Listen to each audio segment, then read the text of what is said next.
High, তোমরা তো আবারও ভাবছো যে আমি এখানে কি করছি। তো আমি আনবক্সিং করতে চলে এসেছি, সরি হ্যাঁ করতে চলে এসেছি। এটা অলরেডি করা হয়ে গেছে, অবশ্য ভিডিও করার নিতে আবার করছি। এই যে কাঞ্চন আনবক্সিং করেই উপায় করে দিয়েছিল। তো এটা হচ্ছে আমাদের, বুঝতেই পারছো অলরেডি অনেক টেক গ্যাজেটে ইউটিউবাররা দেখিয়ে দিয়েছে।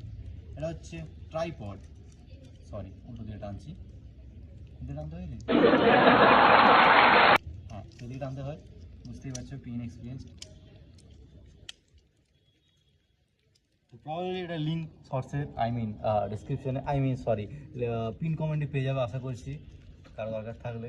সো না দেবো না, লিঙ্ক ফিঙ্ক দেবো না। আর কোথাও বুঝতে হলে বলবে, এক্ষুনি বলে দিচ্ছি। Unpaid promotion. Bye bye.